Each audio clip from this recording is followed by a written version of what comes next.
다 같이 일어나 찬양하심으로 2021년 2월 21일 사순절 첫 번째 주일 예배를 시작하겠습니다.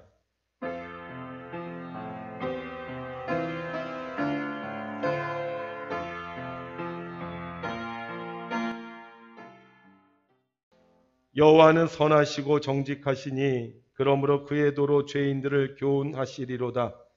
온유한 자를 정의로 지도하시며 온유한 자에게 그의 도를 가르치시리로다. 여호와의 모든 길은 그의 언약과 증거를 지키는 자에게 인자와 진리로다. 아멘. 오늘도 주님의 도를 따라 예배하게 하신 하나님 아버지, 예배를 통하여 우리들을 온전한 그리스도인으로 살게 하심에 감사를 드립니다. 세상에 살아가는 동안 어떤 유혹과 시련에도 이길 수 있는 지혜와 용기를 주시어 모든 사람들에게 하나님의 영광을 증거하는 자로 살게 하여 주시옵소서. 언제나 우리를 도우시는 우리 주 예수 그리스도의 이름으로 기원하옵나이다. 아멘. 오늘 말씀의 제목은 성령 받은 후 40일이라는 제목입니다. 성령을 받았다. 성령을 받은 후에 우리는 어떻게 지낼까? 오늘 예수님께서 경험하셨던 일을 통하여 우리가 은혜를 나누고자 합니다. 성경 말씀은 마가복음 1장 4절에서부터 15절에 있는 말씀, 저와 여러분들이 한 절씩 나누어 읽도록 하겠습니다. 제가 검정색 글씨를 읽고 여러분들은 파란색 글씨를 읽겠습니다. 세례 요한이 광야에 이르러 죄사함을 받게 하는 회개의 세례를 전파하니 온 유대 지방과 예루살렘 사람이 다 나아가 자기 죄를 자복하고 요단강에서 그에게 세례를 받더라. 요한은 낙타 털옷을 입고 허리에 가죽띠를 띠고 메뚜기와 석청을 먹더라. 그가 전파하여 이르되 나보다 능력 많으신 이가 내 뒤에 오시나니 나는 굽혀 그의 신발끈을 풀기도 감당하지 못하겠노라. 나는 너희에게 물로 세례를 베풀었거니와 그는 너희에게 성령으로 세례를 베푸시리라. 그때에 예수께서 갈릴리 나사렛으로부터 와서 요단강에서 요한에게 세례를 받으시고 곧 물에서 올라오실새 하늘이 갈라짐과 성령이 비둘기같이 자기에게 내려오심을 보시더니 하늘로부터 소리가 나기를 너는 내 사랑하는 아들이라 내가 너를 기뻐하노라 하시니라. 성령이 곧 예수를 광야로 몰아내신지라. 광야에서 40일을 계시면서 사탄에게 시험을 받으시며 들짐승과 함께 계시니 천사들이 수종들더라. 요한이 잡힌 후 예수께서 갈릴리에 오셔서 하나님의 복음을 전파하여 이르시되 때가 찼고 하나님의 나라가 가까이 왔으니 회개하고 복음을 믿으라 하시더라. 아멘. 지난 한 주간도 주님의 뜻대로 살기 위해 수고하신 성도님들에게 하나님의 크신 은혜와 사랑이 함께 하시기를 주님의 이름으로 축복합니다.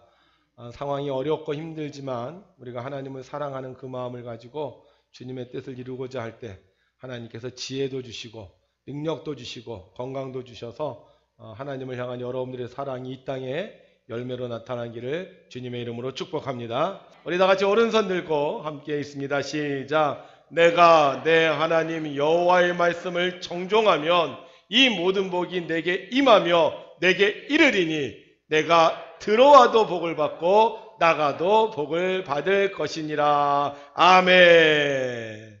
여러분, 이 땅에 사는 동안 하나님께서 주시는 복을 충만히 받으시기를 주의 이름으로 축원합니다. 예수님이 이 땅에 오셔서 사역을 하시기 전에 이 예수님이 오실 것을 미리 알려주던 선지자가 하나 있었습니다. 그가 누구냐? 바로 세례 요한이었어요. 그런데 이 세례 요한이 요단강에서 사람들에게 외칩니다. 회개하라, 천국이 가까워졌느니라. 사람들이 그 요단강에서 외치는 세례 요한의 말을 듣고요, 정말 마음에 찔림을 받고 회개하고 세례를 받았어요. 야, 저분 대단한 분이다. 저분 정말 멋진 분이다. 혹시 저분이 메시아가 아닐까? 그러면 세례 요한은 그들에게 말합니다. 내가 아닙니다. 얼마 안 있으면 나보다 능력이 많으신 분이 오실 겁니다. 나는 그분의 신발끈을 풀 수 없을 정도로 그분은 정말 대단하신 분입니다. 나는 여러분들에게 물로 세례를 주지만 그분은 여러분들에게 성령으로 세례를 주실 것입니다. 이렇게 얘기하는 거예요. 그러니까 사람들이 얼마나 궁금하겠어요. 지금 세례 요한도 대단한데 이 세례 요한보다 훨씬 더 능력이 많으신 분이 온다고 하니 얼마나 궁금하겠습니까?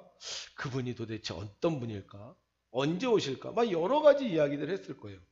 그런데 그러던 어느 날 예수님이 요단강에 나타나셨어요. 그리고는 세례를 받으셨습니다. 그런데 그때 놀라운 일이 생깁니다. 갑자기요, 하늘이 쫙 갈라지면서 비둘기같이 성령이 쫙 내려오는 거예요. 그러면서 소리가 났습니다. 너는 내 사랑하는 아들이라 내가 너를 기뻐하노라. 이 세례 요한이 말한 분이 누구냐? 바로 예수님이셨어요. 이 예수님은 능력이 많으신 분이었고 앞으로 성령으로 세례를 베푸실 분이었습니다. 자, 그런데 여기서 좀 이상한 일이 생겨요. 예수님에게 성령이 임했는데 하나님께서 너는 내 사랑하는 아들이요 내가 너를 기뻐하노라는 소리가 들렸는데 예수님이 이렇게 성령의 충만함을 받았는데 어디로 가시느냐? 어디로 가요? 광야로 가요. 원래 어디로 가셔야 돼요? 성령이 임했어. 비둘기 같은 성령이 임하고 하늘에서 소리가 들렸어. 그럼 어디로 가야 됩니까? 우리 잘 아는 사도행전 1장 8절. 오직 성령이 너에게 임하시면 너희가 권능을 받고 예루살렘과 온 유대와 사마리아와 땅끝까지 이르러 내 증인이 되리라 하시니라. 사람들이 모여있는 곳에 가야 되지 않아요? 그리고 세례 요한도 말했잖아요. 나는 너희에게 세례를 베풀었으나 그는 너희에게 성령으로 세례를 베푸시리라. 그러면 예수님에게 성령이 임했고 하나님의 음성이 들렸으면 어디로 가야 돼요? 광야로 가지 말고 사람들 있는 데로 가야죠. 시장으로 가든지 아니면 저작거리로 가든지 아니면 교회로 가든지 그곳에 가서 하나님께서 주신 능력을 가지고 그들에게 성령으로 세례를 베풀어야 되는 거 아닙니까? 그런데 오늘 성경에 보니까 어디로 간다고 얘기하고 있어요? 광야로 가요. 광야에 뭐가 있어요? 우리는 광야가 잘 모르지만 광야는요, 풀도 별로 없어요. 광야는요, 메마른 사막이에요. 광야는요, 사람이라고는 눈 씻고 찾아볼 수가 없어요. 지금 예수님 어떤 분이라 그랬어요? 세례 요한이 신발끈을 풀 수 없을 정도로 능력이 많으신 분이라 그랬어요. 그럼 능력이 많으면 광야로 가지 아니하고 사람들에게 가서 사람들을 위로하고 사람들을 고치고 성령으로 세례를 줘야 되는데 왜 예수님께서 성령의 충만함을 받았는데 사람들에게로 가지 않고 광야로 갔냐 하는 거예요. 성경은 이렇게 기록하고 있습니다. 광야에서 40일을 계시면서 사탄에게 뭘 받으셨다? 시험을 받으셨다. 그러니까 예수님께서 광야로 갔는데 왜 갔느냐? 시험을 받으러 갔다. 좀 이해가 되지 않지 않아요? 성령을 받았으면 더 이상 시험 받을 게 없잖아요. 성령을 받았으면 밖에 나가서 정말로 하나님의 살아계심을 증거해야 되는데 아니 왜 성령을 받았는데 시험을 받으러 가냐는 거죠.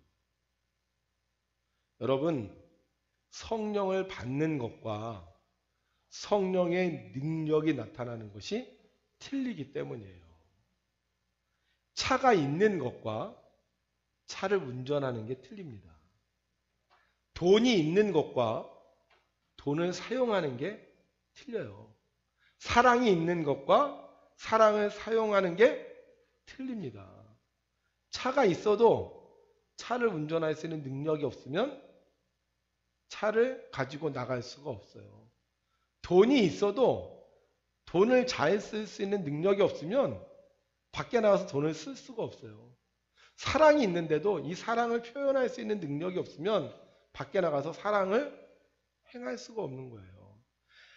성령을 받으면 성령의 능력이 나타나야 되는데요. 이 성령의 능력이 나타나는 방법 중에 하나가 뭐냐? 바로 시험을 이겨야 된다. 성령을 받았는데 시험을 이기지 못하면 성령의 능력이 있다고 말할 수가 없는 것입니다. 예수님에게 성령의 능력이 비둘기같이 임했습니다. 그러면 성령으로 세례를 줄 수 있는데 성령으로 시험을 이기지 못하면 이 성령이요, 능력이 없는 성령이 된다는 거예요. 자, 그러면 어떻게 이 시험을 이겼느냐? 오늘 성경에 보니까 이렇게 기록되어 있죠. 광야에서 며칠을 계셨다? 40일을 계셨어요. 광야에서 40일을 계시면서 40일 동안 어떻게 했다? 사탄에게 시험을 받으셨다는 거예요. 자, 우리 오늘 여기 교회에 오신 분들은 그래도 성경을 좀 안다고 생각하고 제가 말씀을 전하겠습니다. 자, 예수님께서 사탄에게 40일 동안 시험을 받아요. 시험을. 맨 마지막 날 받은 게 아니에요. 40일 동안 시험을 받습니다. 근데 어떤 시험을 받죠? 첫 번째 시험, 돌로 떡을 만들어 먹어라. 이게 이번에 장로님들 과정고시에 나왔던 시험이에요. 첫 번째 시험 뭐예요? 돌로 떡을 만들어 먹어라. 예수님 얼마나 금식하니까 배가 고프겠어요. 근데 사탄이 딱 나타나서 그러는 거예요. 내가 하나님의 아들이거든. 돌로 떡을 만들어 먹어봐. 그렇게 얘기합니다. 두 번째 시험이 뭐죠? 예수님을 성전 꼭대기로 데리고 올라갑니다. 그리고는 사탄이 얘기하는 거예요.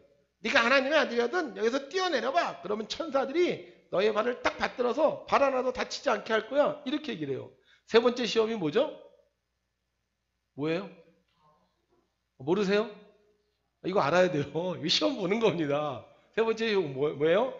산 위에 올라가서 천하만국의 영광을 다 보여주는 거예요. 휘황찬란한 세상, 멋진 세상, 아름다운 세상. 그러면서 사탄이 뭐라 그래요? 나한테 절하면 내가 이 모든 영광을 너에게 주겠다. 이렇게 얘기를 합니다. 그런데 예수님께서 이 시험에 답을 하시죠. 첫 번째 뭐라고 대답하세요? 사람이 떡으로만 살 것이 아니라 뭘로 산다? 말씀으로 산다. 두 번째 뭐라 그래요? 성전 꼭대기에서 뛰어내리라 그러니까 주 너희 하나님을 시험하지 말라. 세 번째 나에게 경배하면 내가 이 모든 영광을 주겠다고 하니까 사탄아 물러가라. 주 너희 하나님께 경배하고 다만 그를 섬기라. 이렇게 말씀을 하십니다. 여러분, 시험을 이겨야지 성령의 능력이 나타나는데, 자 보세요. 성령의 능력이 임하면 먹을 것 따라 사는 게 아니고요. 성령의 능력이 임하면 의심하지 않는 거고요. 성령의 능력이 임하면요, 하나님께 예배한다는 거예요. 우리가 은혜를 받았어요. 성령의 충만함을 느꼈어요. 가슴이 뜨거워지고 눈에서 눈물이 나고 정말 내가 하나님을 위해서 살아야 되겠다 이런 마음이 들었어요. 그런데도요, 먹고 사는 문제 때문에 걱정을 해요. 어떻게 하지? 이제 나이가 들면 어떡하지? 이제 농사를 못 지면 어떡하지? 먹고 사는 문제 때문에 걱정을 해요. 어떤 사람은요, 하나님이 응답이 없어요. 기도를 했는데도 하나님께서 어떤 징조를 안 보여주셔요. 그러면 정말 하나님 살아계신 거야? 왜 하나님은 내 기도에 응답하지 않으셔? 정말 하나님 내 기도 들으시는 거야? 이렇게 생각을 해요. 그리고는 마침내 뭐예요? 하나님께 예배하지 않는다는 거예요. 하나님께 예배하는 그 시간에 차라리 딴 거 한다는 거예요. 가서 일하고 가서 사람들을 만나고 어떻게 하면 내가 먹고 살까? 어떻게 하면 내가 원하는 일이 이루어질까? 그렇게 산다는 거예요. 그런데 성령의 능력이 있는 사람은요, 먹을 것이 없어도 내 기도가 응답되지 않아도 나에게 영광이 나타나지 않아도 하나님께 뭐 한다는 거예요? 하나님께 예배한다는 거예요. 예수님이 시험 받으셨어요. 성령의 능력이 있는지 시험 받으셨어요.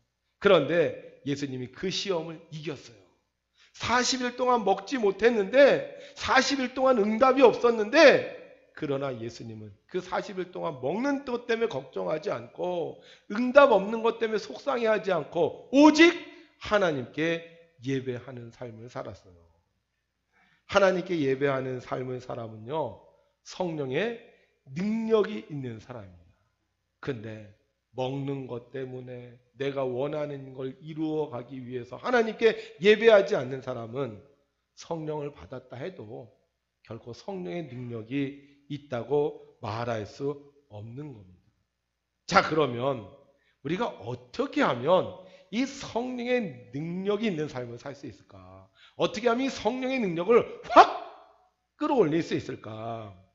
하나님의 말씀을요, 기억하는 겁니다.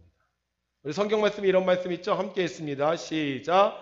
하나님의 말씀은 살아있고 활력이 있어 좌우에 나있던 어떤 검보다도 예리하여 혼과 영과 및 관절과 골수를 찔러 쪼개기까지 하며 또 마음의 생각과 뜻을 판단하나니. 아멘. 뭐가 살아있다고요? 하나님의 말씀이 살아있다는 거예요. 그래서 우리가 성령의 능력을 얻으려면 어떻게 해야 돼요? 말씀을 알아야 되는 거예요. 하나님의 말씀을 쓸 줄 알아야 되는 거예요. 하나님을 아주 잘 믿는 부부가 있었어요. 늘 말씀을 묵상하고 하나님 말씀대로 살려고 노력하는 그런 부부였습니다. 그런데 어느 날 이 부부가 별것도 아닌 일을 가지고 서로 싸우게 되었어요. 우리 그런 거 있잖아요. 그냥 얘기하다가 그냥 말꼬투리 잡고 서로 그러다가 감정을 상하게 하는. 이 부부도 하나님을 잘 믿는 사람들이었지만 그냥 아무것도 아닌 것 같고 얘기를 하다가 그만 감정이 폭발했어요. 아내가 너무 화가 나서 문을 쾅 닫고는요, 안방으로 들어가서 나오질 않는 거예요. 시간이 흘러서 저녁이 되었는데도요, 이 아내가 나오지 않아요. 화가 난 남편이, 그래? 그럼 나 혼자 한번 저녁 차려 먹어야지. 그리고 가서 저녁을 차려 먹으려고 그러는데, 이 평소에 살림을 안 하던 사람이 뭐가 어디에 있는지 어떻게 압니까? 그래서 막 냉장고 앞에서 전전긍긍하다가, 아예 그래도 아내한테 밥을 달라 그래야 되겠다. 이제 이렇게 생각을 했어요. 그런데 아무리 기다려도 아내가 아무런 기척이 없어요. 그래서 안 되겠다. 내가 들어가야 되겠다. 그리고 문을 열려고 그러는데, 방문이 잠겨 있는 거예요. 그래서 방문을 두들겼습니다. 여보, 저녁 먹어야지. 그런데 아무런 대답이 없어요. 얼마나 속이 나겠어요. 그러나 남편은 마음을 가다듬었습니다. 그리고 어떻게 하면 좋을까? 잠깐 묵상했어요. 하나님 어떻게 하면 좋을까요? 그럴 때 하나님의 말씀이 생각이 났어요. 요한계시록 3장 20절 말씀이 생각났어요. 그래서 문 앞에서요, 큰 소리로 그 말씀을 외웠습니다. 우리 한번 외울까요? 시작. 볼지어다 내가 문 밖에 서서 두드리노니 누구든지 내 음성을 듣고 문을 열면 내가 그에게로 들어가 그와 더불어 먹고 그는 나와 더불어 먹으리라. 아무런 기척이 없는데 다시 한번 얘기했어요. 볼지어다 내가 문 밖에 서서 두드리노니 누구든지 내 음성을 듣고 문을 열면 내가 그에게로 들어가 그와 더불어 먹고 그는 나와 더불어 먹으리라 하고 말씀을 선포했습니다. 그러자 방 안에서 잠시 후에 소리가 들려왔어요. 요한복음 15장 5절 말씀 함께 읽을까요? 시작. 나는 포도나무요 너희는 가지라. 그가 내 안에 내가 그 안에 거하면 사람이 열매를 많이 맺나니 나를 떠나서는 너희가 아무것도 할 수 없음이라. 아내가 뭐라는 거요? 여보, 나 없으면 밥도 못 해 먹으면서 뭐 이렇게 잘난 척 하는 거야. 그 얘기 하는 거예요. 그리고 나서 어떻게 해요? 문을 열고 나와서 두 분이 맛있게 저녁을 차려 먹었다고 합니다. 여러분, 성령을 받아도요, 시험이 와요. 그러나 성령의 능력이 있으면 시험을 이길 수가 있습니다. 근데 어떻게 성령의 능력을 갖는다고요? 바로 하나님의 말씀을 알아야 돼요. 하나님의 말씀을 알면 이 말씀이요, 예리한 검이 되어서 시험을 이기고 말씀의 능력이 나에게 성령의 능력을 감당할 수 있는 은혜를 주는 것입니다. 오늘은 사순절 제 첫 번째 주일입니다. 이 사순절은 예수님의 고난을 생각하며 지나는 절기입니다. 이 사순절 기간 동안 뭐 하느냐?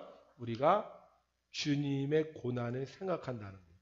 그런데 어떻게 생각해요? 주님의 말씀을 생각한다는 거예요. 주님의 말씀을 생각하면서 내가 이 사순절을 지나면 성령의 능력이 나타나기 시작한다는 거예요. 우리는요, 이미 다 성령을 받았습니다. 맞죠, 여러분들? 여러분 성령 받았어요, 못 받았어요? 몰라요? 몰라요? 네, 성령을 받으면 하나님을 아버지라 부를 수 있습니다. 그러니까 여러분들이 하나님 아버지 해보세요. 하나님 아버지. 이게 성령의 능력 중에 하나예요. 하나님을 아버지라 부를 수 있는 게 성령의 능력 중에 하나인데 우리 모두 다 성령을 받았어요. 그러니까 지금 이 자리에 나와서 예배를 드리는 거고 여러분들이 기도도 하고 여러분들이 찬양도 하는 거예요. 근데 문제는 뭐냐? 이 성령의 능력이 나타나야 되는데 이 성령의 능력이 나타나지 않으면 성령을 받아도 성령이 부족한 거예요. 마치 배터리가 약하면 픽픽픽 하다가 이 차가 멈추는 것처럼 우리도 성령의 능력이 약하면 하나님을 믿긴 믿는데 얼마 못 가서 쓰러지고 마는 거예요. 그런데 이 성령의 능력을 강하게 보충하는 게 있는데 그게 뭐냐? 바로 영의 양식인 하나님의 말씀을 먹는 거예요. 그래서 우리는 사순절 기간 동안 말씀을 읽고 말씀을 쓰고 말씀대로 살려고 합니다. 저는 오늘 이곳에 계신 여러분들이 사순절 기간 동안 뭐 금식을 하고 뭐 기도를 하고 이런 것도 굉장히 중요하지만 더 중요한 건 뭐예요?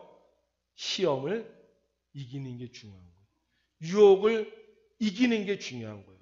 내가 하나님을 믿는데 하나님의 뜻대로 살아야 되는데 자꾸 유혹이 와요. 먹는 것 때문에 걱정이 돼요. 하나님의 응답이 없어서 자꾸 흔들려요. 그래서 예배를 자꾸 뒤로 하고 다른 것으로 하는 것이 아니라 그럼에도 불구하고 내가 먹을 게 없어도 내가 응답이 없어도 하나님께 예배하는 성령의 능력을 가지고 살 때 하나님께서 여러분들을 통하여 세상을 구원할 수 있는 예수님의 은혜를 허락해 주실 줄로 믿습니다.